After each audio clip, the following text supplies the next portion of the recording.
Good morning. How would you like to raise as much meat as a full-grown cow in a year for almost no fee? Today we're going to talk about how to feed your rabbits on total grass on the Vincent Family Homestead. Stay tuned.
Solar power.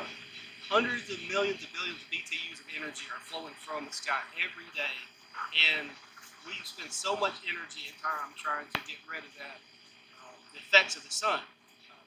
Sunblock, we're spending money on air conditioning to keep our houses air conditioned. But what if we took a different frame of reference and tried to use that free energy to make something for free for us? That's the concept that's kind of behind our rabbitry here on the Vincent Family Homestead. So what we're doing is we're taking one of nature's solar recyclers, which is grass, and we're feeding it to our rabbits. And we're going to show you how we're doing that today.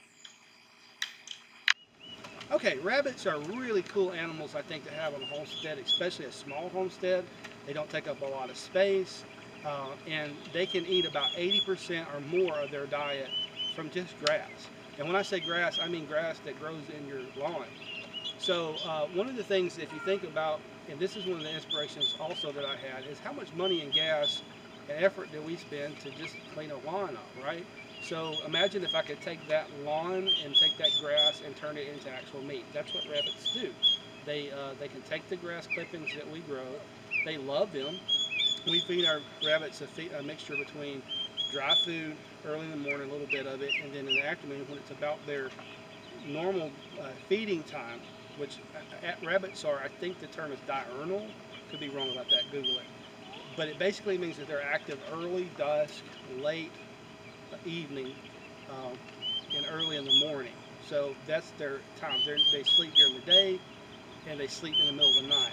So in the afternoons we try to feed them the grass, more one of their natural feeding times. But they absolutely love the grass. If they have dry food and they have a pile of grass clippings, they go for the grass clippings. If they've had dry food in their pen and we bring the grass clippings, they go crazy for it, like it's an amazing thing to them. They love it.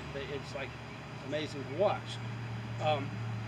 They don't, like I said, they don't require a lot of space, so you can keep a rabbit in a small area. In nature, rabbits they're not like large roaming herd animals that need acres and acres to feed.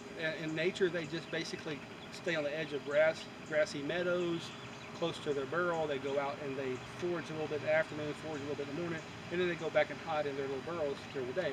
So keeping them in a small space is good for them psychologically. They really don't like to be vulnerable in an open space because their nature is meal. And so they do really well in a small space, and they eat grass. So you can basically raise them, almost feed them for free. 2 doe rabbits and 1 buck rabbit over a year's time, you can raise an equivalent amount of meat to a full-grown cow. That's a lot of meat. And that's an aggressive breeding schedule, honestly enough. But you can still raise, the point is you can raise a lot of meat with rabbits over a short period of time. We're going to show you something we've been doing to reduce our food costs on the rabbits to almost absolutely nothing. And of course I can't finish this segment without talking about our new buck rabbit, Blackjack. He is a black New Zealand bunny, and you know, you see a lot of white New Zealands, but we were at the trade day and we saw this guy. He's a black New Zealand rabbit. We just had to bring him home, so he'll grow up and be our next round of breeding pairs. So Blackjack, unless he had jumps over my hand. Look at him, he's so cute. He's such a beautiful little rabbit.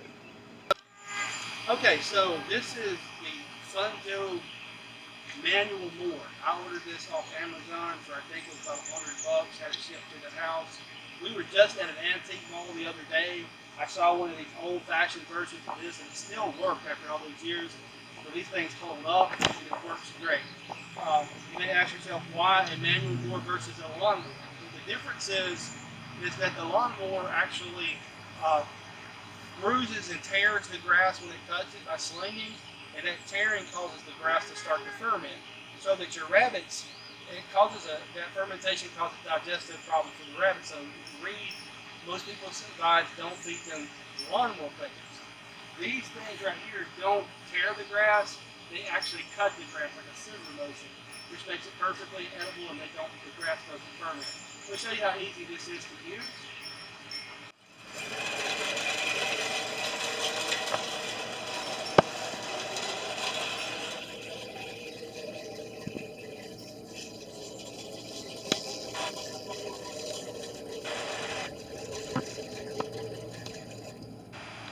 So, to show you what we got here, it takes 2 seconds to mow in.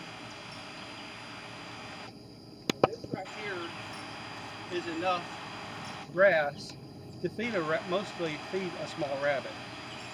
Okay, so like I said, this is maybe about a little bit more, a couple handful of grass is sufficient. They just won't eat more than that from what we've experienced in the day. We'll take this right here, usually fill that basket all the way full, and we just give them this grass, and you can see immediately it's like candy. It's like, oh wow, look at this. So they'll eat, like I said, a couple handful, about that full a day.